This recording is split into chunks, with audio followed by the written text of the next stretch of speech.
Kita akan mohon izin mulai dengan muqaddimah tentang mengapa kita diciptakan. Kemudian yang kedua, apa korelasi antara penciptaan dan tugas kita sebagai manusia dengan Al-Quran. Kemudian yang ketiga, bagaimana kita bisa menampilkan pedoman hidup dalam Al-Quran terkait dengan misi kehidupan kita di muka bumi ini. Tiga ini yang mudah-mudahan bisa saya sampaikan dengan durasi waktu yang telah ditetapkan oleh panitia. Tadi ada sekitar 20 menit ya. Mudah-mudahan sampai 20 menit ini. Dan kalaupun boleh bisa disesuaikan dengan kultum, barangkali Ustaz Syamsi Ali, ya, kuliah terserah antum gitu. Jadi waktunya bisa kita maksimalkan insya Allah. Baik, bismillahirrahmanirrahim. Mohon izin karena kita temanya Al-Quran, jadi saya akan mencoba mengurutkan topik bahasan kita sesuai dengan urutan-urutan dari ayat-ayat Al-Quran insya Allah. Kita mulai pertama terkait dengan kenapa kita diciptakan oleh Allah Subhanahu wa Ta'ala, apa tujuan utamanya, sehingga nanti kita bisa temukan hikmahnya dan korelasinya dengan Al-Quran. Seperti diketahui bahwa seluruh makhluk yang diciptakan oleh Allah Subhanahu wa Ta'ala, baik bernyawa ataupun tidak bernyawa, maka tujuan utamanya, puncak dari misi kehidupannya adalah untuk beribadah kepada Allah Subhanahu wa Ta'ala. Ini poin utamanya. Saat Allah menciptakan malaikat, ya, malaikat tidak diciptakan kecuali hanya untuk beribadah, walaupun tugasnya bisa beragam. Ada yang bertasbih saja, bertahmid saja, bertakbis saja, Al-Baqarah ayat ke-30. Ada yang kemudian tugasnya memikul arsy saja, ada yang menurunkan wahyu, ada yang kemudian menurunkan rezeki dengan izin Allah. Tapi seluruh puncak dari tujuan penciptaan itu adalah dalam rangka taat kepada Allah Subhanahu wa Ta'ala tanpa maksiat sedikit pun. Quran surah ke-66 ayat yang ke-6. La ya'sunallaha ma amarahum wa yaf'aluna ma yu'marun. Jadi kalau kita ambil misalnya makhluk dalam konteks tertinggi sempurna diciptakan dalam arti tidak ada potensi untuk berbuat maksiat dan selalu ada dalam jalur ketaatan, yaitu malaikat. Malaikat pun tidak diciptakan oleh Allah kecuali tujuan utamanya untuk ibadah. Ya, pun demikian kita kembali kepada manusia ataupun juga dengan jin kalau kita ingin satukan keduanya, ya. Jin tentunya diciptakan sebelum manusia, jadi saya dahulukan, ya, setelah malaikat kemudian jin, saya dahulukan sebelum manusia. Quran surah ke-15 Al-Hijr ayat ke-27. Wal janna khalaqnahu min qablu min naris samum. Ya, sedangkan jin itu kata Allah kami ciptakan sebelum manusia dari materi yang berbeda, dari api yang menyala-nyala. Baik, pun demikian dengan manusia setelahnya. Ya, wa idz qala rabbuka lil malaikati inni khaliqum basyara. Ketika Allah firmankan kepada para malaikat yang sudah tercipta sebelum manusia, pun sebagian kalangan jin yang hadir pada saat itu, kami akan mencipta makhluk baru, bukan malaikat, bukan jin, tapi basyar. Ya, satu dari 5 nama manusia yang umumnya disebutkan dalam Al-Quran pokoknya. Ya, basyar 35 kali disebutkan dalam Al-Quran, menunjuk pada sifat nafsunya. Ins disebutkan 18 kali berpasangan dengan jin, menunjuk pada sifat penampakan dan kelembutannya. Insan disebutkan 65 kali dalam Al-Quran, menunjuk pada totalitas aktivitasnya. Pun demikian dengan An-Nas disebutkan setidaknya 241 kali dalam Al-Quran, menunjuk sifat sosialnya. Dan Bani Adam, ya, disebutkan setidaknya 7 kali dalam Al-Quran, menunjuk genealogisnya yang tersambung pada Nabi Adam alaihissalam. Jadi manusia ketika difirmankan oleh Allah kepada malaikat dan jin, ya, wa idz qala rabbuka lil malaikati inni khaliqum basyara. Ya, jin dan manusia ketika diciptakan tidak lepas dari fungsi ini. Ya, ditegaskan di Quran surah ke-51 digabungkan ayat ke-56. Ya, paling kanan sebelah atas di mushaf standar Allah berfirman, "Wa ma khalaqtul jinna wal insa illa liya'budun." Ya, dan tidaklah aku ciptakan jin dan seluruh manusia itu kecuali tujuan puncak pokok, ya. Tujuan penciptaan itu adalah supaya mereka menjadikan seluruh aktivitasnya sebagai ibadah kepadaku, kata Allah. Ingat harakat akhir di ayat ini bukan pakai fathah. Ya, ya'buduni bukan ya'buduna. Ya, fi'il mudhari'nya di sini berharakat fathah, tapi di sana nanti ada ya yang menunjukkan kepada Allah. Ya, kemudian untuk takhfif dia dihilangkan diganti dengan harakat kasrah. Jadi jelas Allah memberikan kesan yang tegas bahwa seluruh fungsi penciptaan manusia tiada lain seluruhnya dalam rangka beribadah kepada Allah Subhanahu wa taala.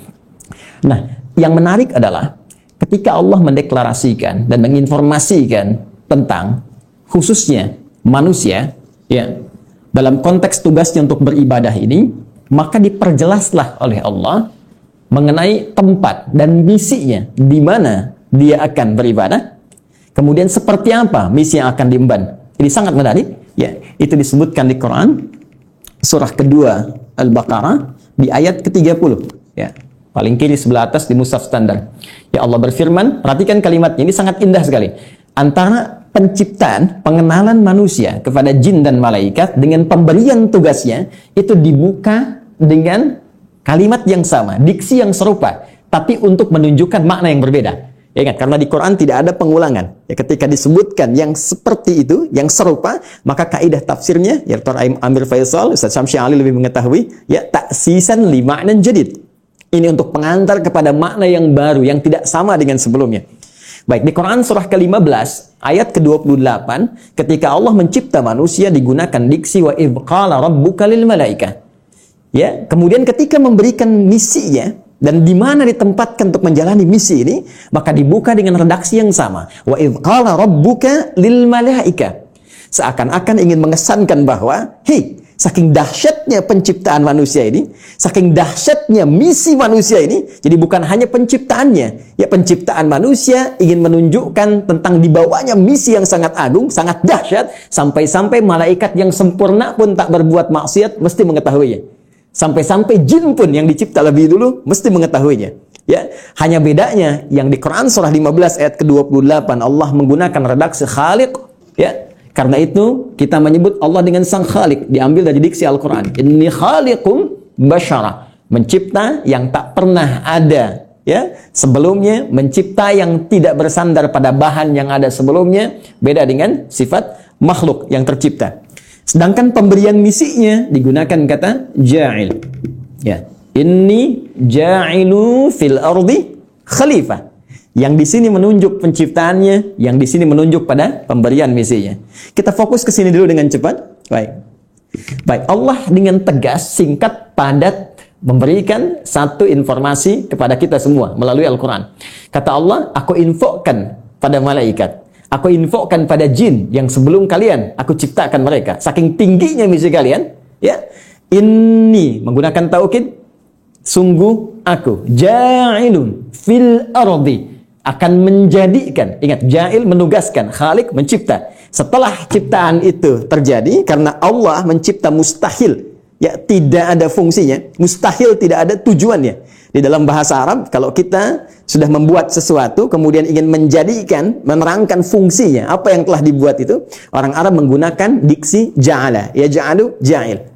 Allah telah mencipta manusia, Quran surah 15 ayat ke-28, dan ingin menerangkan ini fungsi, misi penciptaan manusia itu, maka digunakan kata ja'il. Inni ja'ilun fil ardi. Satu, fil ardi. Ini poinnya. Ini menunjuk pada tempat. Aku akan menjadikan, memberikan fungsi pada manusia yang telah tercipta itu.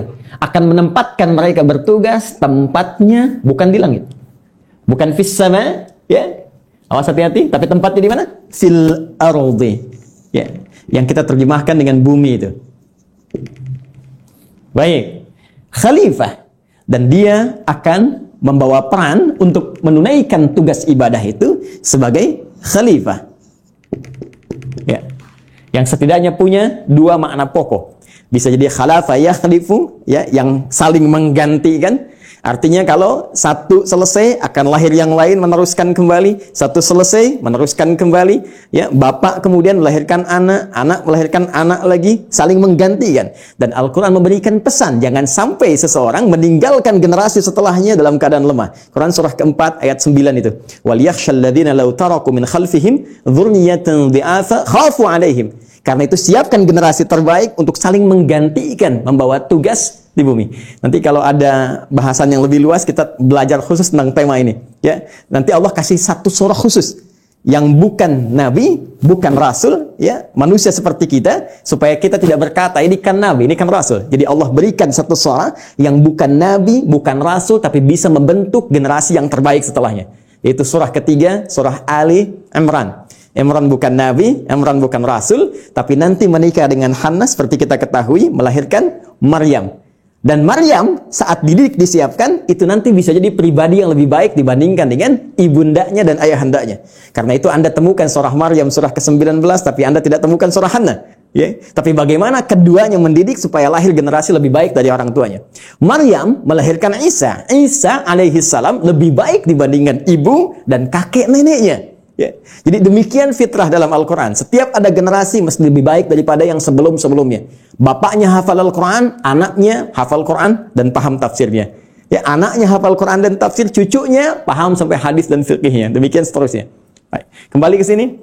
Pun demikian khalifah, ya, selain punya arti menggantikan juga bisa berarti pemakmur. Ya. Pembangun dalam semua nilai-nilai kebaikan. Ya, singkatnya, ditugaskanlah kemudian di bumi, ini tugasnya, akan saling menggantikan sampai kehidupan dunia berakhir, dan ditugaskan dalam rangka ibadah ini untuk memakmurkan kehidupan di muka bumi, sesuai dengan apa yang telah Allah tetapkan. Secara singkat, diberikan pelatihan kemudian, di satu tempat, ya, yang disebut dengan Al-Jannah itu, di Quran surah ke-2 Al-Baqarah, ayat ke-35, sebelum turun ke bumi, sebelum membawa misi ini, maka ditugaskanlah sementara waktu diberikan pelatihan, ya, di Quran surah ke-2 Al-Baqarah ayat 35. Wa qulna ya Adamu uskun anta wa zaujukal jannah. Secara langsung ditugaskan pasangan Adam dan Sayyidah Hawa alaihi wassalam. Silahkan keduanya dimasukkan oleh Allah Subhanahu wa taala untuk diberikan pelatihan sebelum diturunkan untuk bertugas ke bumi. Silahkan masuki al-jannah ini, sering terjemahkan dengan surga. Oke? Okay? Tapi mohon dicatat, surga ini bukan surga yang kelak kita akan masuki. Ya, karena yang kelak kita akan masuki itu jelas keterangannya, mala ainan ra'at wala udhunun sami'at wala khatara ala qalbi bashar. Enggak pernah terlihat, enggak pernah terdengar, ya dari kisah-kisah kita manusia, enggak pernah terfikirkan seperti yang kita lamunkan. Baik. Dan yang paling menarik, tidak ada perintah dan larangan lagi, semua kenikmatan. Ya, tidak ada perintah dan larangan lagi, semua kenikmatan. Jadi Ustadz Amir Faisal jangan terlampau soleh, nanti cita-cita masuk surga masih pengen tahajud bisa. Jadi semua kenikmatan, ya. Tapi di sini tidak. Di sini ada ujian. Wala taqraba hadhihi syajara fatakuna minadh dhalimin. Ya, jangan coba-coba engkau dekati pohon ini, ujian pertama. Jadi disebutkan perintah kalau dikerjakan melahirkan kenikmatan, faqula minha ragadan haitsu syi'tuma. Kemudian diberikan larangan. Ini perintah, ada larangan. Dan inilah nanti yang akan kita bawa dalam kehidupan di muka bumi. Di bumi itu cuma dua. Kalau nggak mengerjakan perintah, meninggalkan larangan, selesai. If'al wala taf'al. Do it, leave it. Ya, cuma dua ini saja. Baik, kemudian diperkenalkan. Ini tantangannya. Ada nanti iblis yang mulanya dari kalangan jin, ayat 34-nya berbicara tentang iblis. Di ayat Quran surah ke-18 Al-Kahf, ayat ke-50, ya, menerangkan genealogis iblis itu dari jin yang bermaksiat, fasik. Ya, wa idz qulna lil malaikati isjudu li adama fasajadu illa iblis kana minal jinni fa fasaqa an amri rabbi. Ya, ketika dia mulai fasik disebut dengan iblis. Ketika dia mulai menggoda, mewariskan kefasikannya disebut dengan syaitan.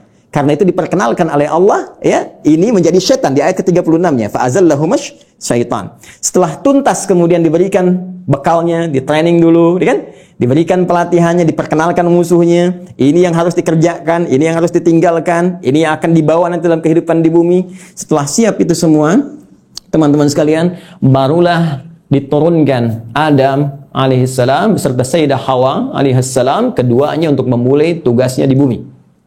Baik, dan kisahnya dimulai di sini. Quran surah kedua, saya langsung ayat 38. Baik, saya melompat sedikit ke kisah antara bagaimana perjuangan Adam alaihissalam melawan iblis atau syaitan itu. Saya langsung lompat dulu saja untuk mempermudah dan mempercepat kita sampai pada kuota waktu kita. Baik, Quran surah kedua ayat 38. Ya, paling kanan sebelah atas di mushaf standar bagi teman-teman yang terhubung dan membuka mushaf. Ya, perhatikan baik-baik. Qulna bitu minha jami'a. Sekarang sudah saatnya, kata Allah, kami firmankan. Dan kalimatnya menggunakan ta'zimin nafsi. Nah, ya, itu selalu memiliki dua makna setidaknya dalam bahasa Arab. Nah, singkatan dari nahnu, kalau dinisbatkan kepada Allah Subhanahu wa taala, tentunya seperti kita ketahui memiliki dua makna utama. Satu, ta'zimun nafsi, menunjuk pada keagungan Allah Subhanahu wa taala, puncak keagungannya. Kedua, ta'zimus sya'ni, menunjuk pada dahsyatnya informasi yang akan disampaikan. Jadi saking dahsyatnya misi yang akan dibawa oleh Adam dan Hawa alaihi wassalam sebagai khalifah di muka bumi, Allah sampai menggunakan keagungan zatnya. Ya, jadi ini misi agung. Ya, kehidupan kita di bumi ini kehidupan yang agung, kehidupan yang mulia. Nanti saking mulianya di Quran, ya surah ke-17 nanti, Al-Isra, di ayat ke-70, itu sampai disebut semua kita ini mulia. Walaqad karramna bani Adam, ya, wa hamalnahum fil barri wal bahr. Ya, semua kami muliakan seluruh anak keturunan Adam. Baik itu yang kemudian hidup di daratan sampai yang beraktivitas di lautan, semuanya kami muliakan, saking mulianya. Dan dimuliakan lebih dibandingkan makhluk-makhluk lainnya. Baik, teruskan. Qulna ihbitu minha jami'a. Mulai sekarang, ya, kata Allah Subhanahu wa taala, dimulai tugas kalian turun ke muka bumi. Di sini poinnya, fa imma ya'tiyannakum minni huda. Ini dahsyatnya. Ternyata Allah dengan sifat Rahman, ya, tidak membiarkan hambanya memulai misi tanpa membawa pedoman misinya, tanpa membawa petunjuk untuk menjamin kebenaran risalahnya, untuk menjamin terukurnya setiap misi yang ia bawa. Ternyata bersamaan dengan misi yang dibawa itu dan tugas dimulai dalam beraktivitas di muka bumi dengan misi tadi itu, Allah bersamaan dengan itu semua menurunkan satu pedoman kehidupan yang disebut dengan huda. Ini poinnya. Fa imma ya'tiyannakum minni huda. Nanti saat kamu telah turun di bumi dan mulai akan mengawali misimu itu, maka kami akan sertakan dengan itu semua petunjuk kehidupan. Ingat, hudan kalau disebutkan, saya telah gali diksi ini, ya, dari bahasa Arab, termasuk penyebarannya di Al-Quran, derivasinya, ragamnya, ini Masya Allah, ini bukan hanya diartikan dengan petunjuk, tapi bisa berarti jalan menuju kemudahan, bisa diartikan jalan menuju kesuksesan, bisa diartikan solusi dari segala kesulitan, bisa diartikan jalan untuk membuat kita bahagia dalam ibadah. Secara singkat, kalau kita kumpulkan diksi hudan dalam Al-Quran, secara singkat, seluruh arahnya itu mengarah kepada pedoman kehidupan. Ya, pedoman hidup. Ini yang harus kamu kerjakan, ini yang harus kamu tinggalkan, ini yang harus kamu lakukan. Kamu akan mengalami ini tantangannya, ini solusinya. Itulah hudan. Dan sifat Rahman Allah menjadikan penugasan ini menjadi nyaman untuk dijalani dan terhindar dari segala kegelisahan dan kesedihan. Perhatikan ujung kalimat ayatnya. Fa imma ya'tiyannakum minni huda faman tabi'a hudaya. Kalau nanti petunjuk pedoman hidup ini diikuti saat bertugas di bumi, ya, Adam, Hawa, sampaikan pada anak cucumu, setiap mereka ikuti. Ya, kalian ikuti semua petunjukku ini. Kalimatnya di ujungnya ada ya nisbah kepada Allah. Petunjukku. Jadi ini bukan Nabi Adam yang buat, bukan Sayyidah Hawa yang buat. Ya, Allah yang langsung tetapkan. Fala khaufun 'alaihim wa la hum yahzanun. Allahu akbar. Maka aku jamin, kata Allah, fala khaufun 'alaihim la fala khauf. Ya, selama menjalani misi di bumi ini tidak akan pernah merasakan kekhawatiran, kegelisahan. La khauf, tidak gelisah. Gelisah itu lawannya tenang. Ya, berarti kalau tidak gelisah, tenang. Ya, wala khaufun 'alaihim wala hum yahzanun. Yahzanun, sedih. Lawannya senang. Allahu akbar. Ya, lawan dari sedih, senang. Ini sangat menarik. Jadi ketika Allah menugaskan Adam alaihissalam, ya, kemudian beserta pasangannya Sayyidah Hawa alaihissalam untuk kemudian berkembang di muka bumi melahirkan anak keturunan disebut dengan Bani Adam nanti, ya kan? Ternyata semua misi itu misi yang menyenangkan dan misi yang menenangkan. Jadi kalau dibawa ke rumah tangganya senang, tenang. Dibawa ke kantor, di kantor tenang, senang. Dibawa ke tingkat kehidupan sosial, senang, tenang. Jadi ternyata tugas di bumi ini tugas yang menyenangkan. Tugas yang menenangkan, menenangkan dan menyenangkan. Jadi kalau ada orang yang hidup di bumi selalu gelisah, ya, selalu merasa tidak senang, ini menunjukkan boleh jadi kehidupan ini tidak disertai dengan pembacaan pada pedoman hidupnya. Ini yang disebut dengan hudan. Nah, teman-teman sekalian, menariknya setiap berganti generasi, ya, karena Adam itu alaihissalam selain nabi, beliau juga manusia. Ya, nabi punya fitrah kenabian, manusia punya fitrah kemanusiaan. Baik, karena setiap nabi itu manusia, maka manusia punya fitrah kemanusiaan. Di antara fitrahnya pasti mengalami kematian, wafat. Setiap yang berjiwa pasti wafat. Quran surah ke-3, Ali Imran ayat 185. Kullu nafsin dha'iqatul maut. Semua, bukan satu dua orang, seluruh umat bahkan ada kuotanya, ada batasnya. Ya, batas kematian disebut dengan ajal. Quran surah ke-7, Al-A'raf ayat 34. Walikulli ummatin ajal. Fa'idha ja'a ajaluhum la yastakhiruna sa'atan wa la yastaqdimun. Bahkan semua punya batas hidupnya. Ya, harus diisi. Ya, bagaimana Allah memberikan bimbingan, dia isi itu sampai menemukan ujung batas hidupnya, dan jika sudah tiba tak akan mampu dia mundurkan, tak akan mungkin bisa dimajukan. Ya, jadi mohon izin lompat sedikit ya, nggak usah memaksakan diri. Ada kita lihat ada yang orang bunuh diri, mencoba-coba, nggak usah coba-coba. Kalau sudah tiba waktunya meninggal juga. Kalau belum tiba nggak akan wafat. Ya. Nah, ini poinnya. Karena Adam itu manusia, karena itu punya fitrah kemanusiaan, maka Adam pun wafat. Ya, setelah itu mewariskan anak keturunan Quran surah ke-4, ya. Ayat yang pertama, ya ayuhan nasu taqu rabbakumul ladzi khalaqakum min nafsin wahidah wa khalaqa minha zawjaha wa batha minhuma rijalan katsiran wa nisaa. Melahirkan keturunan, ada laki-laki, ada perempuan, sampai kemudian mereka berkomunal, ya, berkelompok-kelompok, bersuku-suku, kemudian bahkan menyebar lebih luas lagi, saling mengenal dan saling berinteraksi. Quran surah ke-49, Al-Hujurat ayat ke-13. Ya ayyuhan nas, wahai seluruh manusia, inna khalaqnakum min dzakarin wa untha. Kami ciptakan kalian, ada laki-laki, ada perempuan. Ternyata manusia cuma dua jenis, ya, laki-laki dan perempuan. Awas, hati-hati, ya. Wa ja'alnakum syu'uban wa qabaila. Kemudian setelah itu kami jadikan kalian, ya, syu'uba, berkelompok-kelompok, membentuk satu komunitas dari keluarga ke masyarakat, RT, RW sampai negara, sampai benua dan sebagainya. Wa qabail, ada suku-sukunya, tujuannya lita'arafu, untuk saling membangun sinergi, membangun link, saling mengenal, dan dengan itu membawa misi kekhalifahan yang tadi disebutkan. Ya, inna akramakum indallahi atqakum. Yang paling mulia di antara kalian yang meningkat nilai kebaikan yaitu takwanya.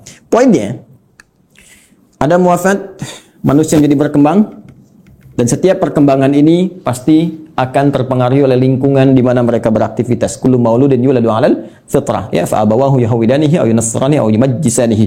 Semua yang terlahir itu baik, cuma lingkungan nanti yang membentuk dia bisa merubah, bahkan menjauh dari Allah Subhanahu wa taala. Dalam konteks ini, saya ingin cepat, saking sayangnya Allah kepada kita semua, Allah tidak menginginkan seluruh manusia yang hidup di bumi mengalami kebuntuan dalam membawa misinya dan bahkan mengalami kegagalan.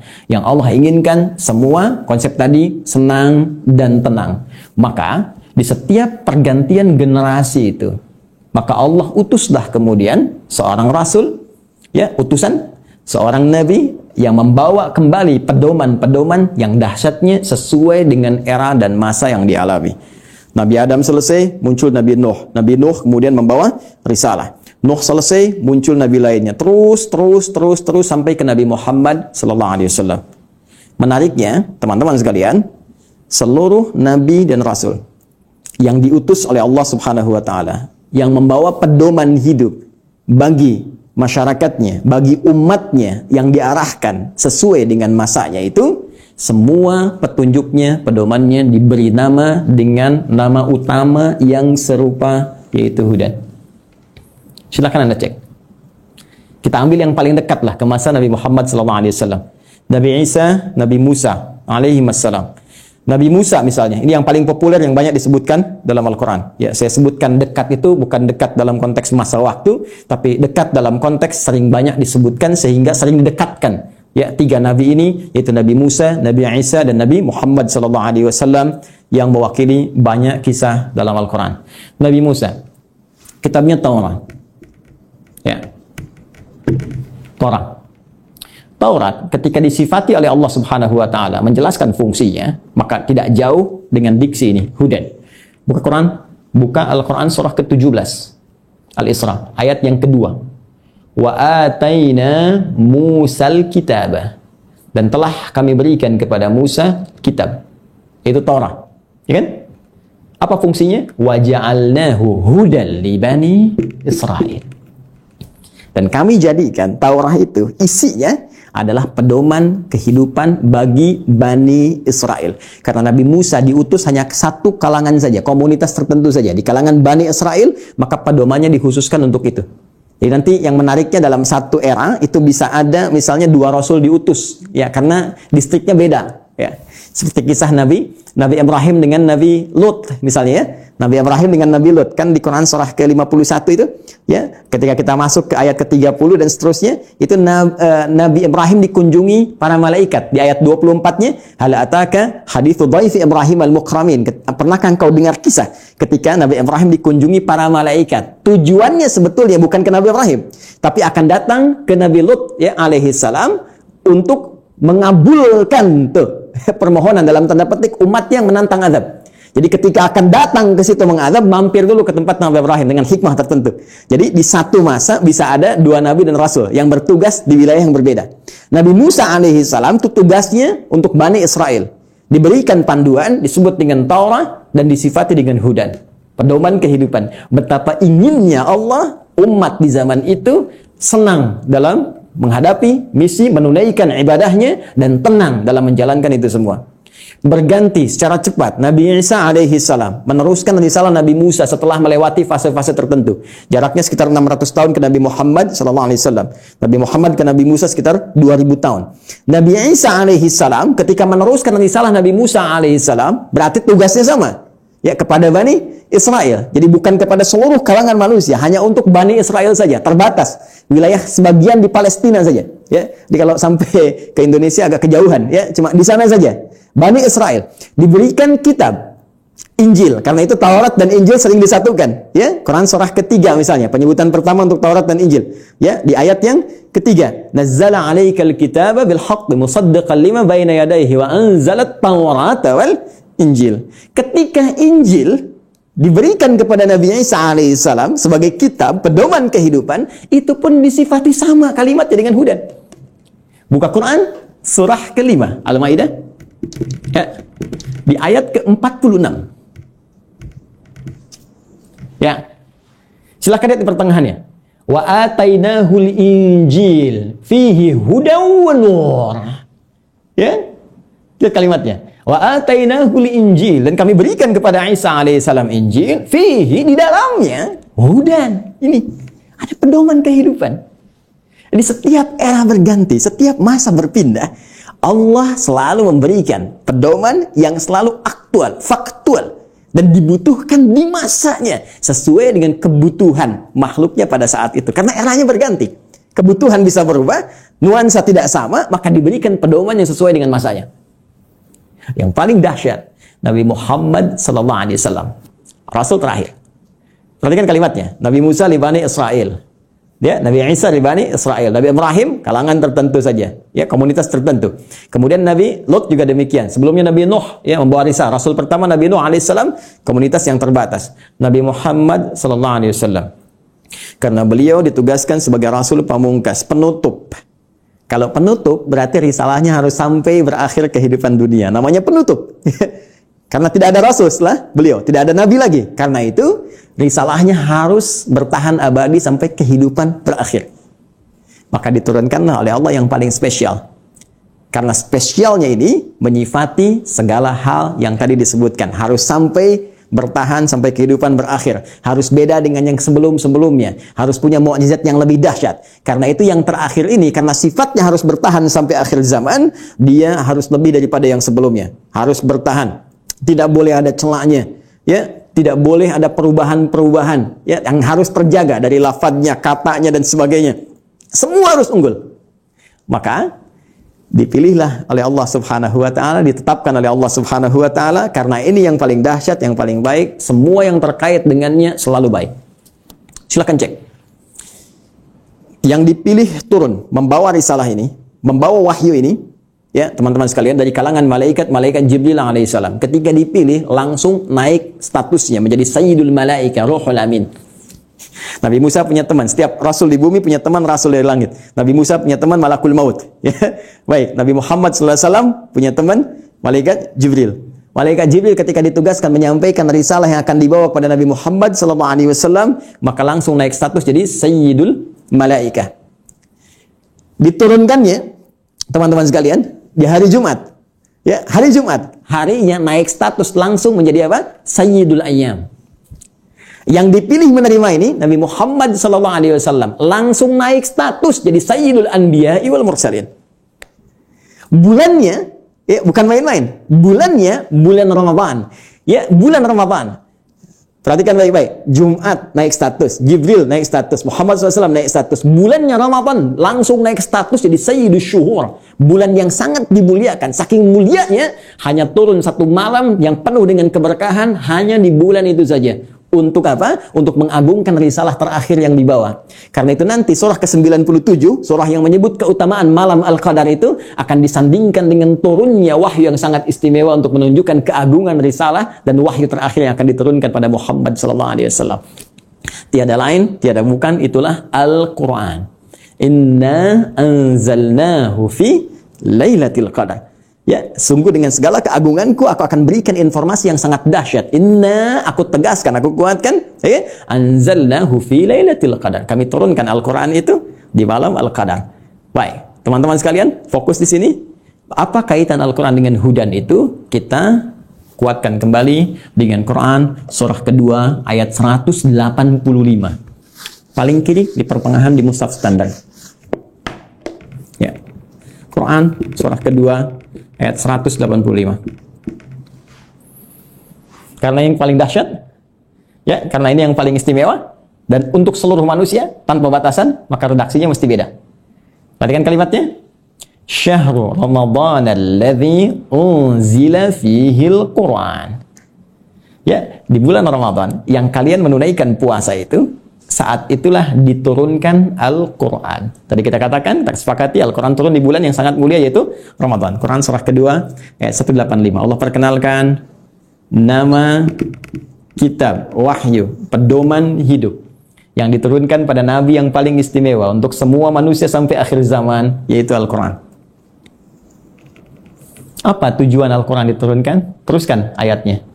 Hudal linnas.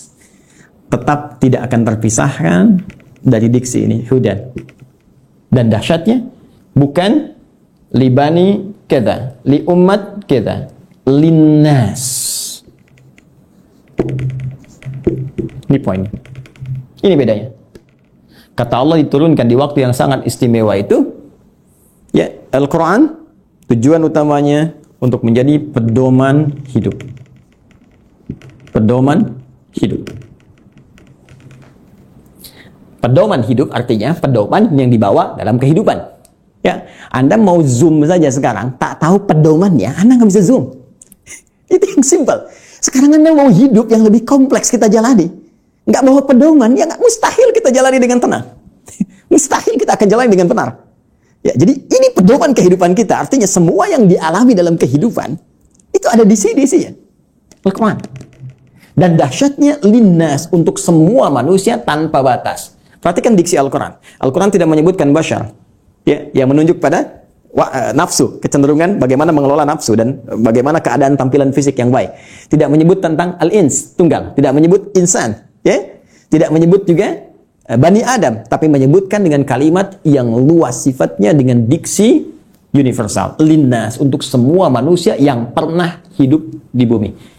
Ya, di era Nabi Muhammad SAW sampai dengan kehidupan berakhir. Jadi ternyata semua misi hidup kita, aktivitas kita, dari bangun tidur sampai dengan tidur lagi, setiap kita beraktivitas, dari semua tantangan yang kita hadapi, baik itu sedang sendiri ataupun sedang berpasangan, berumah tangga, berkehidupan sosial, itu ada di sini semuanya. Baik, mohon izin. Sampai di sini bisa disimak ya, bisa dipahami. Baik, saya mohon maaf saya terlalu cepat. Imam Syamsi Ali, Al-Ustaz. Tidak, Ustaz. Tidak ya? Masih ada waktu? Masih silakan. Masih, Ustaz, masih. Oh, masih. Karena ini baru mukaddimah ini. Fadal Ustaz, Fadal ini semakin haus.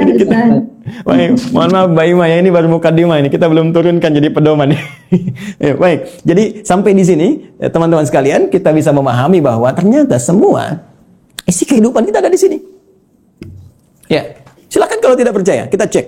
Ya, mohon izin nggak perlu dicatat ya, karena ini direkam nanti bisa diulang kembali. Saya baca dengan cepat karena keterbatasan waktu. Ya, bahkan kita dari sejak mulai terlahir, ya, sampai kita wafat, sampai pasca wafat, itu semua diinfokan di sini. Ada semuanya. Dan silahkan bandingkan dengan kitab apapun yang ada di muka bumi sampai dengan saat ini. Tidak akan ada yang pernah seperti Al-Quran. Ya, saya berikan 3 saja yang sangat menarik ya. Pertama, seluruh hal yang akan kita alami sudah dirangkum dengan sempurna dalam Al-Quran dan nanti dijelaskan detailnya oleh Nabi Muhammad SAW. Nanti bagian terakhir saya kaji dan kita akan sama-sama nikmati bersama. Ya, saya beri contoh misal.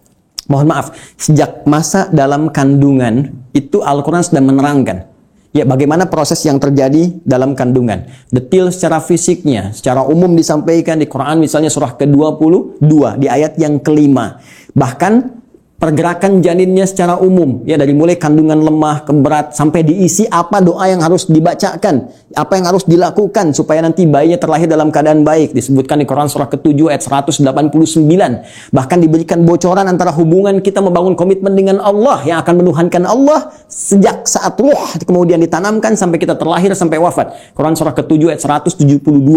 Ketika terlahir apa yang pertama kali diberikan oleh seorang ibu? ASI pun diberikan dengan tegas langsung, ya. Di Quran surah kedua ayat 233, wal walidatu yurdina auladahunna haulaini kamilaini. Ya, bapaknya dikasih, nih, ini tugas pokok bapak yang baru punya anak. Ini yang harus dikerjakan, ini ibu yang harus dilakukan. Ya, kemudian bergerak dari situ diberikan pendidikan dini supaya membangun kedekatan dengan Allah baik terhadap kedua orang tua, punya akhlak yang mulia. Quran surah ke-31 dari ayat 13 sampai dengan ayat 19-nya. Dari situ dia mulai belajar bagaimana cara belajar yang baik, bagaimana memahami, bagaimana bisa kembali mengajarkan itu kepada masyarakatnya. Quran surah ke-9 ayat ke-122. Kemudian diberikan sifat, jangan sampai dia belajar lupa dengan Tuhannya, harus seimbang antara iptek dengan impaknya. Itu ada di Quran, teman-teman sekalian, di surah Al-Mujadalah, ya, di ayat yang ke-11. Kemudian setelah itu dia berkembang lagi. Ya, dia mencari lagi. Kadang-kadang ada yang pergi ke tempat lain, mengenal suasana yang berbeda, bertemu dengan orang banyak, bersuku-suku, bisa merantau ke berbagai tempat. Quran surah ke-49, ayat yang ke-13. Setelah itu tiba-tiba dia mengenal seseorang ya untuk mendapatkan pasangannya. Boleh, karena setiap kamu dicipta berpasangan. Quran surah ke-51 ayat ke-49. Bagaimana mengenal pasangannya? Diarahkan oleh Allah. Hei, jangan lama-lama. Kalau sudah kenal, lamar dia. Berikan ya bagian yang terbaik untuk maharnya. Quran surah ke-4 ayat ke-4. Lakukan pernikahan. Quran surah ke-30 ayat ke-21. Bahkan saat akan menikah pun dijelaskan oleh Allah. Nanti kamu belajar dulu di rumah tangga supaya nggak kaget. Ini tugasmu laki-laki begini, tugas perempuan begini. Quran surah ke-4 ayat 34. Bahkan kalau ada persoalan begini cara menyelesaikannya sampai di ayat ke-35-nya. Kemudian diberikan tugas, ayah, kamu akan mulai mencari nafkah. Begini cara mencari nafkah yang standar. Quran surah kedua ayat 168. Kalau kamu ingin cepat, baru bergerak sedikit, rezekimu diberikan keberkahan. Quran surah kedua ayat 172. Kalau kamu belum bergerak, mengamalkan amalan ini, Allah berikan kemudahan rezeki kepadamu. Quran surah ke-7 ayat ke-96. Tapi jangan khawatir, ketika engkau bisa mensyukuri semua nikmat itu akan tambah nikmatnya. Quran surah ke-14 ayat ke-7. Tapi kamu jangan lupa, kamu bekerja mungkin akan mengalami tantangan. Ada yang tidak suka, ada yang akan menyingkirkan, menyungkurkan, ada tantangannya. Ya, pelajari dengan sempurna. Ini loh secara umumnya dari mulai ringan sampai berat. Quran surah kedua ayat 214. Ya, kemudian rinciannya Quran surah kedua ayat 155 sampai 157. Cara menyelesaikannya Quran surah ketiga ayat 142. Kalau kamu bekerja, kamu lelah, tiba-tiba kemudian kamu sakit, merasa nggak enak, nyaman, ada zikir Nabi Ibrahim, Quran surah ke-26, ayat ke-80. Kalau penyakitnya berat, kata dokter mustahil sembuh, nggak ada yang mustahil. Amalkan zikir Nabi Ayub, saya sembuhkan seperti saya sembuhkan Ayub. Quran surah ke-21, ayat 83 sampai 84. Tugas seorang istri, ya, bisa merawat anaknya. Kadang-kadang tidak mudah itu semua. Ada yang berkata, bagaimana mendidik dengan baik? Quran surah ke-17, ayat 23 sampai dengan ke-27-nya. Sampai mereka dewasa, sampai usia 40 tahun, masih diberikan amalan untuk bakti pada kedua orang tuanya. Quran surah ke-46 di ayat yang ke-15. Sampai kemudian hidup lebih jauh lagi. Sampai tiba-tiba ada dalam keadaan pikunnya. Ya, Quran surah ke-22 ayat yang ke-5 itu di bagian bawahnya. Sampai kemudian setelah itu dijelaskan oleh Allah, kalau kamu akan nanti wafat, pasti kamu wafat. Siapkan cara wafatmu supaya indah. Kamu hidup untuk tenang, wafat pun harus tenang. Turun Quran surah ke-89 ayat 27 sampai 30. Ya ayat Tuhan nafsul mutmainnah. Kamu saya berikan hidup di dunia untuk tenang, wafat pun harus tenang. Ya, kemudian setelah itu apa yang terjadi? Anda akan mengalami situasi di alam kubur, dijelaskan lagi. Ya, bahkan jelas. Afala ya'lamu idza bu'thirama fil kubur. Setelah itu disampaikan situasi di dalamnya. Bisa kamu siapkan sejak di dunia. Ini loh yang paling bagus. Ada layanan dengan semua keberkahan, kenikmatan. Sampai-sampai dia akan menyampaikan kepada orang yang belum wafat. Kalau bisa kerjakan ini, kalau mampu kerjakan supaya kamu cepat nyusul. Di sini enak, lebih enak daripada di situ. Quran surah ketiga, ayat 169 sampai dengan 172. Bahkan setelah itu terjadi apa? Dijelaskan lagi. Teman-teman sekalian, muncul surah Al-Qiyamah surah ke-75. Setelah itu dijelaskan lagi. Ya, mau masuk kemana? Ini yang masuk ke surga, ini turunannya. Surga bersama Rasulullah. Quran surah ke-4 ayat 69. Di taman surga. Quran surah 51 ayat 15 sampai dengan ke-23. Surga yang seluas langit dan bumi. Quran surah ke-3 133 sampai dengan 134. Surga yang kelas biasa tapi nikmat. Quran surah ke-2 ayat ke-25. Supaya kita membawa persiapan untuk mendapatkan itu semua. Kalau gagal pun dijelaskan lagi. Ya, kalau kamu nanti main-main dengan ini semua, hadapi situasi di alam kubur begini, ada ayatnya. Situasi di hari kiamat begini, ada ayatnya. Sampai dengan muaranya pun ada ayatnya. Karena itu, kalau Anda tidak percaya, silahkan cek. Cuma dalam Al-Quran, semua kegiatan kita diatur dengan sempurna. Dan detailnya dijelaskan oleh Rasulullah SAW melalui petunjuk yang bahkan langsung ditegaskan oleh Al-Quran. Buka Quran surah ketiga, ayat 31. Paling kiri sebelah atas di mushaf. Qul in kuntum tuhibbunallaha fattabi'uni. Katakan Muhammad sallallahu alaihi wasallam, jika mereka hamba-hambaku, umatmu mengatakan serius mencintai aku, mencintai Allah, dengan berpegang pada kitab Allah, fattabi'uni, maka ikuti semua petunjuk Rasulullah sallallahu alaihi wasallam. Ya, Nabi diutus, diturunkan untuk menyampaikan risalah Al-Quran secara sempurna. Detailnya seperti apa digambarkan oleh beliau dan dijamin langsung oleh Al-Quran. Surah ke-33.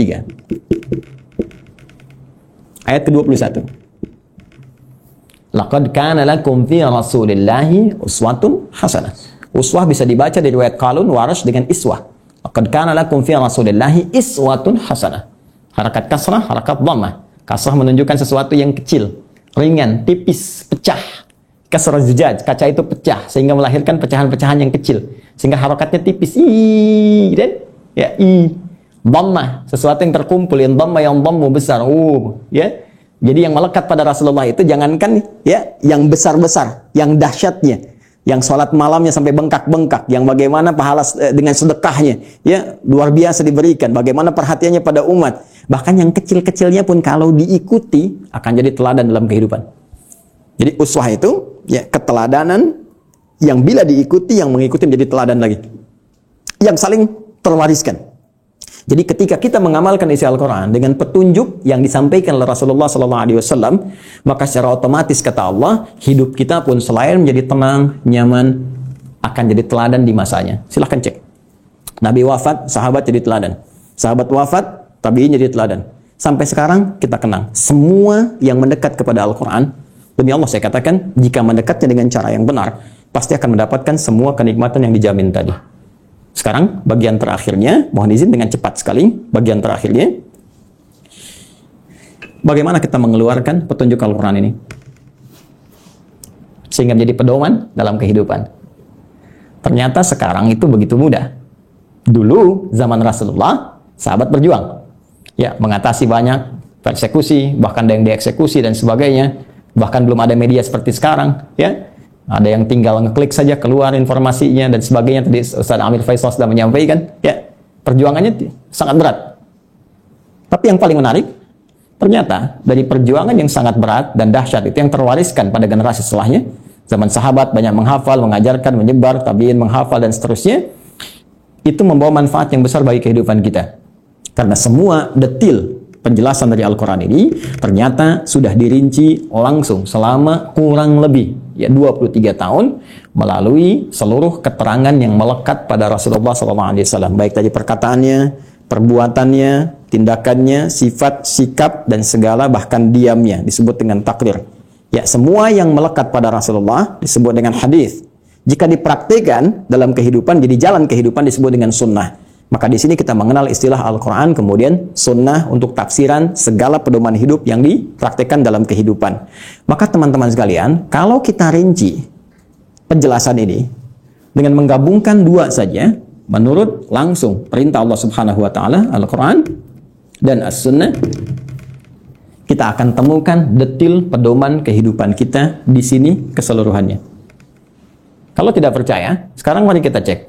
Ya, ini sudah kita pahami. Gambaran pedoman kehidupan umumnya.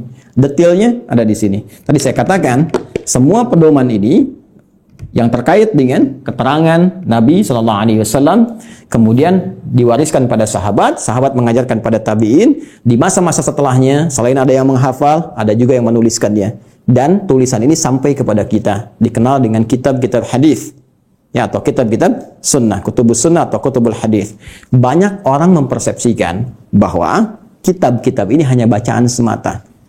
Kalau kita gali lagi, itu Masya Allah. Ya, sampai hari ini saya begitu mengagumi para ulama hadis itu, ternyata bukan sekedar mengumpulkan segala yang terkait dengan Nabi, tapi mereka sekaligus menyusun itu semua sebagai pedoman kehidupan untuk kita. Dan dibuat bab-bab sesuai dengan apa yang akan kita jalani dalam kehidupan. Ya, saya beri contoh misal, yang paling populer, ya Sahih Al-Bukhari. Ya, Sahih Al-Bukhari itu kan nama aslinya, masih ingat? Ya, Al-Jami' As-Sahih Al-Musnad Al-Mukhtasar min umuri Rasulillah sallallahu alaihi wasallam wa sunanihi wa ayyamihi. Ya, coba ulangi. Al-Jami' As-Sahih. Ya, kitab hadis kan umumnya ada 4 kan? Ya, ada Jami', ada Sunan, ada Musnad, ada Mu'jam kan? Ya, dan setiap penamaan ini ada makna. Al-Jami' itu kumpulan yang komprehensif. Umum, sifatnya masih luas, ya, mencakup segala aneka kegiatan. Baik. Kalau sudah sunan, itu kitab fikih, ya, hadis yang disusun dengan urutan fikih. Jadi kitab hadis disusun dengan urutan fikih. Sunan Abu Daud, fikih, bab taharah, seterusnya sampai dengan selesai. Taharah, salat, puasa, dan seterusnya. Ya. Musnad disusun berdasar periwayatnya. Anda ingin belajar berapa hadis dari Sayyidah Aisyah, pengen seperti Sayyidah Aisyah, keluarkan dari Musnad Sayyidah Aisyah. Ya, tadi ingin belajar anaknya pintar, keluarkan misalnya Musnadnya Ibnu Abbas radhiyallahu taala anhuma. Mu'jam berdasar urutannya, Mu'jam At-Tabrani misalnya, ya. Baik, tapi ketika kita baca Al-Jami' secara umum, ya, tuntunan kehidupan dari mulai bangun tidur sampai dengan tidur kembali. Al-Jami', kata Imam Al-Bukhari, Al-Jami', saya susun kitab ini dengan materi yang cukup luas, tuntunan kehidupan yang bersumber dari Nabi. As-Sahih, isinya sahih semua, saya pastikan saya cari. Ya, Al-Musnad tersusun sanadnya sampai ke Rasul. Si A, si B, si C disebutkan sampai ke Nabi. Al-Mukhtasar, isinya nggak bertele-tele, langsung kepada esensinya. Ini keterangan dari nabinya. Kalau butuh penjelasan, saya jelaskan sedikit. Min umuri Rasulullah sallallahu alaihi wasallam. Saya tuliskan di sini terkait dengan seluruh kegiatan Rasulullah yang bisa saya dapatkan dan saya tuliskan. Karena nanti yang tak mampu Imam Al-Bukhari sampaikan, nanti Imam Muslim datang melengkapi. Ya, sehingga disebut Sahihain. Muslim meninggal 2, ada yang tidak dapat sampai ke situ, nanti ada Al-Hakim An-Naisaburi. Ya, datang kemudian dengan syarat Al-Bukhari dan Muslim menyebutnya Al-Mustadrak. Secara singkat, wa sunanihi wa ayyamihi, dan sunnah-sunnahnya dan kegiatan hariannya selama 24 jam. Teman-teman, pernahkah membuka Sahih Al-Bukhari dan kita lihat ternyata di situ ada 97 pembahasan. 97 kitab. Kalau bahasa kita sekarang bab, dinamakan kitab, di bawah kitab ada bab lagi. Dari 97 bagian ini, itu ternyata ini petunjuk kehidupan kita. Penjelas dari apa yang Allah sampaikan melalui Rasulullah SAW. Ya, setelah kita Badul Wahyi menetapkan risalah Nabi Muhammad SAW, bagaimana ciri-ciri seorang Nabi, seorang Rasul, supaya nanti tidak ada yang ngeklaim di kemudian hari ada Nabi baru, Rasul baru. Ya, dijelaskan. Orang kalau baca Sahih Al-Bukhari, kitab pertama selesai. Sudah, nggak akan ada lagi ketika ada info ini ada Nabi baru, sudah lewat tuh. Lah Nabi ya ba'di. Ya, ini kan yang aneh begini. Kalau ada ngaku Nabi itu nggak aneh. Karena Nabi sudah mewanti-wanti, lah Nabi ya ba'di. Nanti kelak akan ada ngaku Nabi. Ya, kalau ada begitu lah langsung tolak aja, nggak ada Nabi setelah Rasulullah. Ya, ya. Jadi kalau ada yang ngaku itu nggak usah aneh. Yang aneh itu setiap ada yang ngaku ada pengikutnya. Itu masalahnya. Ya. Jadi kalau kita belajar bab pertama selesai menetapkan risalah Nabi, ya. Dan ini pun dahsyat. Di antara maksudnya untuk memberikan kekuatan argumentasi bahwa semua keterangan ini disampaikan oleh seorang yang mendapatkan risalah langsung dari Allah, yaitu Nabi. Buktinya begini. Dan Kitabul Iman ada 57 hadis. Anda sering bertanya, iman saya sering naik turun ke elit. Ya, kalau naik saya semangat ibadah, kalau turun jangankan salat sunnah, salat wajib kadang-kadang juga ada rasa malas. Bagaimana men-charge itu semua supaya semangat lagi? Kitabul Iman. Kitabul Ilmi, ya, Ustaz Amir Faisal, putranya mau belajar melanjutkan ke Mesir, ya, dan teman-teman yang lain, ada Kitabul Ilmi setelahnya. Bisa dikeluarkan bagaimana petunjuk pedoman belajar langsung dari Nabi. Dan dahsyatnya di Sahih Al-Bukhari ini, Tidak dimulai satu hadis kecuali dengan ayat Qur'annya dulu. Ini ayatnya, ini hadisnya, hadisnya. Silahkan cek. Kitabul Bai', teman-teman yang pebisnis. Ya, silahkan. Yang berniaga, yang berbisnis, keluarkan Kitabul Bai'. Kitabul Tijarah. Ya, kitabnya Kitabul Bai', turunannya turunan tentang bisnis. Di pemerintahan, diplomasi, birokrasi, Kitabul Imarah.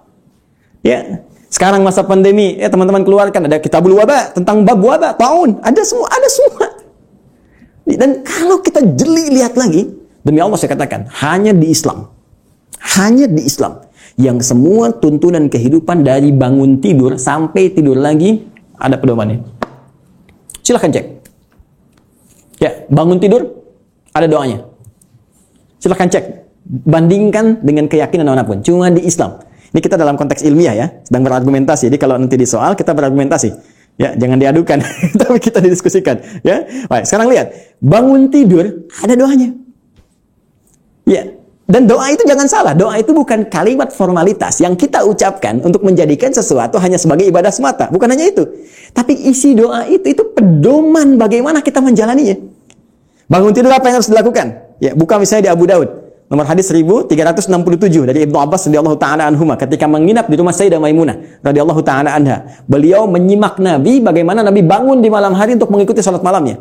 Kata beliau, kana Nabi sallallahu alaihi wasallam idza istaiqadha min naumi, adalah kebiasaan Rasulullah SAW apabila bangun dari tidurnya. Fajalasa, beliau duduk sebentar. Pemasaha biyadi min athari naumi, kemudian menghilangkan bekas ngantuk dengan tangan yang beliau duga bersih. Ya, jadi dihilangkan dulu. Jadi bukan langsung baca doa saat ngantuk begini. Bangun jam 3:30 masih ngantuk begini, ketika sadar lagi jam 6 udah hilangkan lu ngantuknya. Baru setelah itu faqara akhirah khawatim surah Ali Imran, membaca 10 ayat terakhir surah Ali Imran, baru baca doa alhamdulillahilladzi ahyana ba'da ma amatana wa ilaihin nusyur. Ditegaskan lagi nanti di Al-Bukhari itu nomor hadis 181 nanti ya, oleh siapa? Mu'adz bin Jabal ya, dan Jundub bin Junadah, nanti menyampaikan risalah hadis terkait doa bangun tidur. Bukankah isi doa bangun tidur itu pedoman kehidupan? Silahkan cek lagi. Alhamdulillahilladzi ahyana ba'da ma amatana. Saya bersyukur padamu ya Allah yang telah memberikan kesempatan kembali pada saya untuk menjalani kehidupan, padahal engkau bisa wafatkan aku dalam tidur tadi. Ya. Wa ilaihin nusyur. Perhatikan, sering terjemahkan dengan dan kepadanya akan kembali. Hei kawan, nusyur dari kata nasyara artinya beraktivitas untuk mencari bekal pulang. Ya, Anda menyebar. Yang dari Makassar, dari Sumatera, dari Papua, dari Kalimantan bisa datang ke Jakarta untuk mencari bekal supaya bisa mudik pulang. Ramadan pulang mudik. Itu bahasa Arab yang disebut dengan nasyara yansyaru. Kalau menyebar luas disebut intasyara yantasyiru. Menyebar. Untuk pulang kampung. Kita pun akan pulang. Ya. Teman-teman, mudik itu yang kita lakukan setiap tahun, ya kan? Itu kan bahasa Arab jelas. Ya. Waktunya disebut mi'ad, tempatnya disebut ma'ad. Kita itu pulang kepada Allah. Quran surah 3 ayat 9. Innallaha la yukhliful mi'ad. Pasti kita pulang. Allah nggak mungkin menyalahi janjinya. Tempatnya disebut dengan ma'ad, tempat pulangnya. Ibnu Qayyim al-Jauziyah punya kitab Zadul Ma'ad. Kita pasti pulang. Karena itu, saat bangun dari tidur, kita berjanji kepada Allah, ya Allah, hari ini saya akan cari bekal lebih baik daripada hari sebelumnya. Supaya kalau saya pulang hari ini, keadaan pulang saya lebih baik, ya Allah. Makanya diajarkan sebelum tidur kita evaluasi diri. Nabi evaluasi hari ini apa yang dikerjakan, besok merencanakan. Turun Al-Insyirah surah ke-94 itu, fa idza faraghta fansab ila rabbika farghab. Ya, disiapkan dari sekarang apa yang mau dikerjakan besok. Ayo teman-teman, saya cek ya. Jangan-jangan selama ini kita pun belum siap mengerjakan apa yang kita lakukan besok. Untuk waktu Indonesia, di Amerika mungkin masih pagi, kan? Saya tanya pada Anda mau baca Quran berapa halaman hari ini? Berapa ayat? Mau sedekah berapa banyak? Mau tahajud jam berapa nanti? Ya, kadang-kadang luput dari kita, malamnya kita koreksi. Makanya Nabi istighfar sebelum tidur. Mengoreksi, Nabi aja yang ahli surga. Tempat terbaik, manusia paling mulia, paling takwa. Yang dilepaskan semua bebannya saat di akhirat. Diberikan surga sampai beliau mengatakan saya puas. Wala sawfa yu'tika rabbika fatarda. Wala sawfa yu'tika rabbuka fatarda. Itu masih istighfar kepada Allah. Saya, Anda, kita siapa? Nabi bukan, Rasul bukan. Gak ada jaminan surga untuk kita. Kenapa kita nggak evaluasi keadaan hidup kita? Dan kita melupakan kematian, bahkan kita akan pulang. Pernahkah kita terbayang bahwa saat malam nanti tertidur, mungkin itu kehidupan kita yang terakhir untuk kita kembali? Karena itu kita siapkan, kalau saya besok bangun lagi, ya Allah, saya ingin sholat saya lebih baik daripada sebelumnya, saya ingin jamaah nanti jam sekian, ya Allah saya ingin sedekah besok, ya Allah saya ingin baca Al-Quran, supaya kalau saya meninggal pada saat itu, dan karena itu, ajal dirahasiakan, supaya kita siap kapan pulang. Karena itu jangan coba-coba ketika Anda terpikir berbuat maksiat, bayangkan seketika wafat. Maka dari itu Anda berjanji saat bangun, saya akan jadi orang lebih baik dibandingkan dengan hari yang kemarin. Itulah sebabnya muncul mahfuzat. Ini bukan hadis ya. Orang yang hari ini ya lebih baik daripada hari kemarin, orang yang beruntung, ya kan? Orang yang sama dengan yang kemarin, orang yang rugi. Orang yang lebih buruk daripada kemarin, orang binasa. Itu mahfuzat, terambil dari nilai hadis tadi. Itu baru bangun tidur. Silahkan cek. Mau makan ada doanya, mau minum ada doanya, berpakaian ada doanya, masuk toilet urusan yang sederhana ada doanya. Bahkan langkah kakinya diatur, masuk kiri keluar kanan. Beda dengan masjid, masuk kanan keluar kiri, doanya berbeda. Bangun tidur sampai tidur lagi, pedomannya lengkap semua. Pertanyaan saya, dari sekian banyak kebaikan yang telah Allah tampilkan kepada kita, berapa yang telah kita keluarkan dalam kehidupan? Saya punya dugaan yang kuat, jangan-jangan persoalan kehidupan di muka bumi ini tak mampu kita tuntaskan, bukan karena kita nggak pintar. Mohon maaf, bukan karena kurang gelar. S1, S2, S3, sampai dapat gelar, misalnya pengajaran tertinggi, profesor, dan sebagainya, bukan karena kurang harta. Tapi mungkin Anda kurang dekat dengan Allah. Kita kurang baca pedomannya. Kurang takwa. Semua kesimpulannya mengerucut kepada takwa. Takwa membangun kedekatan yang paripurna dengan Allah. Karena itu banyak ibadah diarahkan kepada takwa. Puasa la'allakum tattaqun. Salat dibuka dengan takwa. Hudal lil muttaqin alladzina yu'minuna bil ghaibi wa yuqimunas shalah. Haji takwa. Wa tazawwadu fa inna khairaz zadi taqwa. Wa may yattaqillaha yaj'al lahu makhraja wa yarzuqhu min haitsu la yahtasib. Itu puncak. Siapa yang mampu mendekatkan diri kepada Allah Subhanahu wa taala dengan takwanya, dengan menjalankan semua isi pedoman-pedoman yang Allah turunkan, maka Allah akan lepaskan dari semua kesulitan hidup, bahkan mengirimkan rezeki dari sisi yang tidak dia duga. Inilah pedoman kehidupan kita, inilah Al-Quran, dan inilah jalan yang tidak mungkin kita hindari, karena ini satu-satunya pedoman yang bisa mengantarkan pada kenikmatan di 3 alam. Dunia, alam kubur, sampai akhirat. Terakhir, sebagai penutup, teman-teman sekalian, saking dahsyatnya Al-Quran ini, Allah ingin membuktikan kepada kita kebenarannya. Al-Quran tidak diturunkan di Romawi yang sudah maju pada saat itu. Bukan di Persia yang sudah punya kekaisaran yang dahsyat. Ya, kalau sekarang diibaratkan Amerika misalnya, Soviet, atau sekarang di Rusia dan seterusnya, atau Cina bahkan, itu kan tidak turun di Romawi, tidak turun di Persia, tapi Allah turunkan di tempat yang paling jauh dari segala titik kemuliaan. Tidak kenal segala titik kebaikan-kebaikan. Ilmu pengetahuan jangan diharapkan tumbuh. Ya, dengan sempurna, dengan baik. Jauh tertinggal, karena itu disebut dengan jahiliyah, menggabungkan nama bahkan dengan sifatnya. Tapi tahukah Anda, ketika Al-Quran diturunkan di umat jahiliyah itu, bisa mentransformasikan mereka berubah menjadi khairu ummah. Sampai turunnya Quran surah ketiga ayat 110 itu. Paling kiri sebelah atas di mushaf. Kuntum khairu ummah. Silahkan Anda cek. Semua yang belajar dari Nabi, dari 40 orang fase Mekah, sampai menyebar ke Madinah, sampai bertebaran ke seluruh muka bumi, tidak pernah ada satupun sahabat Nabi membawa risalah Al-Quran, kecuali membawa kesuksesan dan misi terbaik kemakmuran di muka bumi. Silahkan cek. Nabi sampai selesai tugas di Madinah punya 12.000 sahabat. Punya 38 panglima. Dari 12.000 itu, kekuatan satu panglimanya bisa menaklukkan Persia dan Romawi. Ya, bisa mengalahkan segala jenis racun. Setiap satu sahabat ekspedisi menjadikan Islam terbawa dengan warna yang sangat indah, diterima bahkan tanpa kecamuk peperangan yang berarti. Amr bin As ekspedisi dari Afrika Utara sampai dengan ke Syam. Sekarang cek, Mesir, Libya, Tunisia, Maroko, Aljazair sampai dengan ke Syam. 4 negara sekarang. Ya, Libanon, Palestina, kemudian Yordania, kemudian Syria. Silahkan cek, Muslim yang baik. Sa'ad bin Abi Waqqas, ya, waktu ikut ekspedisi mau ke Cina, singgah di Baros, 414 km dari kota Medan. Jadinya Nusantara. Indonesia, Malaysia, Filipina bagian selatan, Thailand selatan, Brunei Darussalam, ya, Masya Allah Rakhin, sukunya dari Rakhinya itu yang sekarang. Semua indah, baik. Di mana kita sekarang? Dan keilmuannya nggak nanggung, silahkan cek.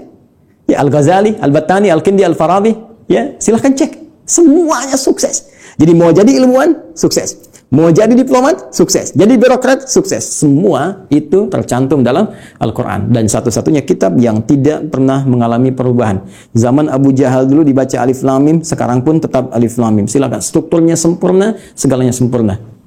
Itulah Al-Quran. Tinggal pertanyaannya, tantangan langsung dari Allah, sejauh mana kita bisa meyakini semua ini untuk menerapkan pedoman tadi, mempelajarinya, mengamalkannya dalam kehidupan kita sesuai dengan kebutuhan kita. Membaca baik, memahami mulia, menghafalkan dahsyat. Tapi intinya Tidak harus dituntut untuk bisa memahami seluruh isinya. Cukup Anda sekarang, maaf sekali, yang pokok apa? Bawa itu semua. Sekarang tugas dunianya apa? Passionnya apa? Keluarkan petunjuknya, lihat Qurannya, lihat hadisnya, dalami itu, amalkan. Setelah itu, perhatikan. Bedakan rasanya, rasakan bedanya, pasti akan terasa bedanya. Dan dahsyatnya Al-Quran bisa menjadikan tausiah yang 20 menit sampai 60 menit. Baik, saya kira itu dulu sebagai pengantar ya. Ustaz Syahli, maafkan saya kalau terlampau luas waktu yang saya gunakan. Mudah-mudahan ada manfaat yang didapatkan. Nanti kalau lain waktu kita bisa ketemu kembali, kita akan belajar tentang cara langsung dari Al-Quran, bagaimana menanamkan Al-Quran dalam diri kita supaya mudah dibawa dalam kehidupan. Karena jangan salah, ini ahli Quran pun dibagi 3 lagi nanti di Quran surah ke-35 Fatir di ayat yang ke-32. Ada orang ahli Quran zalim, wa minhum zalimun li nafsi. Ada yang paket hemat, bisa untuk dirinya belum bisa berbagi. Wa minhum muqtasid, ya. Dan yang terbaik, bagaimana ahli Quran menebar kebaikan di sekitarannya. Ya, wa minhum sabiqum bil khairat biidznillah. Terima kasih.